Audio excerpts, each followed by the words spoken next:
A few minutes ago, I just finished what is definitely the best nonfiction I've read so far this year. It was a great reminder of what I love about nonfiction. I've been reading a lot of literature and fiction this year in particular, and historically, I was much more of a nonfiction reader. So it was great to pick up a nonfiction and kind of be reconnected with how amazing nonfiction books can be. This is a book that I think kind of accomplished what Killers of the Flower Moon set out to do, but didn't really land, for me at least. I thought that book was good, but not great. This book is Yellowbird by Sierra Crane Murdoch. Yellowbird came out in 2020. It's the true story of a man who goes missing on a Native American reservation and a woman's obsession with solving his disappearance. The book's protagonist is a woman named Lissa Yellowbird, and her life is, for lack of a better way to put it, it's just a mess. And I think it's a pretty common story that you hear about on Native American reservations. She's had issues with drug addiction. She's had multiple children with multiple people. She doesn't know who some of the fathers of her children are. She's been to prison. She's had a slew of odd jobs. And she has a very strained relationship with her children, her parents, her grandparents. And this is not an uncommon story because the people who grow up on reservations are often living in poverty. They don't have the same opportunities that a lot of other Americans are granted. And it's just a result of hundreds of years of oppression and mistreatment by the United States of America against Indigenous peoples. Lissa becomes obsessed with this guy who went missing on the MHA reservation, a white guy named Kristopher Clarke. Lissa's family really struggled to understand why she's so obsessed with solving the disappearance of this random white guy when her own life is kind of in shambles. Her relationships with her own children is very strained, and why she puts so much time and attention into a stranger who she doesn't know. What this book did extremely well that I think Killers of the Flower Moon did not do so well is tell a dual narrative and use these personal stories about the Indigenous people that are featured in the book and use that as a way to tell the larger story of the politics involved with the relationship between the United States of America and Native Americans, because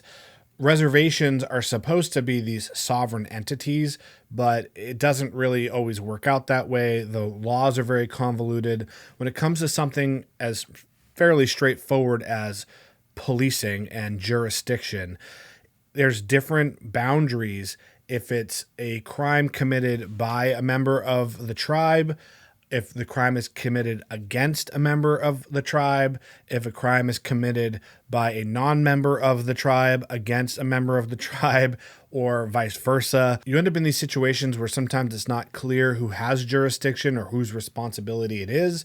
You have situations where people take advantage of loopholes, knowing that the nearest authorities won't have jurisdiction on the crime that they're committing. And it's a bit crazy to me that reservations have existed at this point for hundreds of years, and yet we still haven't figured out a sensible way to do something as simple as assigning jurisdiction to a particular area. So what's the story with this missing guy, and why is Lissa obsessed with finding him? Well, in around 2007, 2008, it becomes known that there's oil under the reservation. Surprise, surprise. A bunch of companies want to come in and drill for the oil. And this causes a huge oil boom in the area and gives this formerly fairly impoverished group of people a really huge injection of cash. But there's a couple things at play here. Number one, they are not at all prepared to suddenly have relatively large sums of money. So people who are already struggling with things like addiction, now they have essentially an unlimited budget to feed that addiction. It also causes a lot of conflict and disruption in the intertribal politics.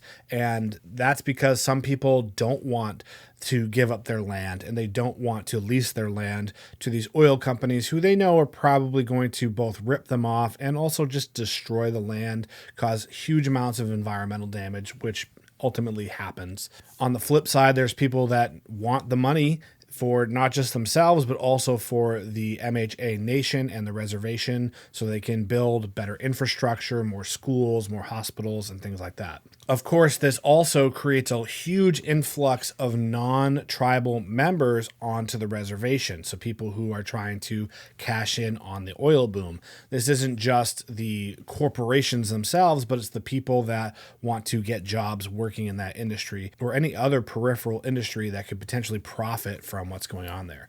So at the same time, we're learning about Lissa Yellowbird's life, her challenges, her struggles, her strained relationships with her family, which is a big feature in this book. We are also following along the steps leading up to Kristopher Clarke disappearing and the ongoing investigation after his disappearance.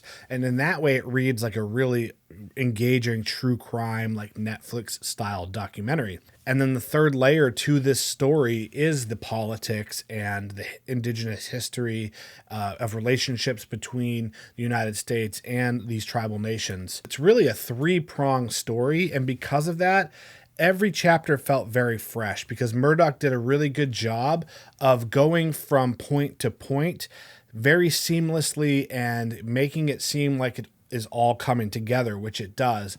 And that's something I didn't really think was done well in Killers of the Flower Moon. It felt a little bit more stop and go as we switched from here's this crime that was committed, and now here's the behind the scenes of these relationships, and here's the politics of the day. Now, in David Grann's defense, Killers of the Flower Moon, that story took place about 100 years ago, where this is much more recent, and Murdoch was actually able to go and interview a lot of the people who this story is about. And in that way, it's kind of a work of gonzo journalism because her relationship with Lissa Yellowbird is kind of featured in this book.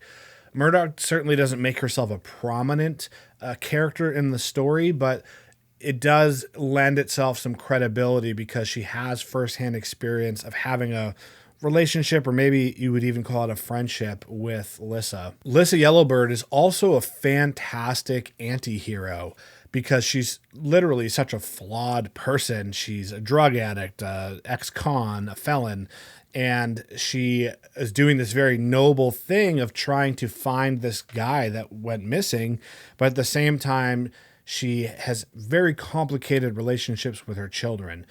On the one hand, it's extremely admirable what she's done throughout her life to make sure that her children are fed and clothed and housed. And on the flip side, they feel a bit of resentment against her because she's spending so much time looking for this stranger when they felt like, hey, when you were off doing drugs, you weren't worried about us, you weren't caring about us. When we ran away from home, you didn't put in as much effort into finding us as you were putting into finding this guy. And flawed characters like that are so incredibly interesting. This book was incredibly well done, and so it has a little bit of something for everyone, which I think is very difficult to do in any book, fiction or nonfiction.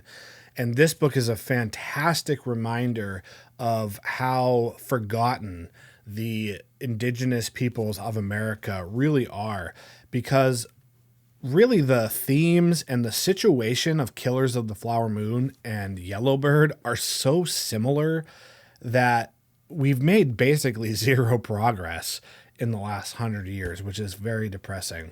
The book is also a great reminder that Indigenous peoples are more likely to develop addictions, go missing, to have their missing person cases unsolved, and it's really sad. And I wish more people would read about this because I think more people need to know about it, so maybe we can, as a society, do something about this. So if you're looking for a fantastic nonfiction, Yellowbird, Sierra Crane Murdoch. Pulitzer Prize finalist and well deserving of it.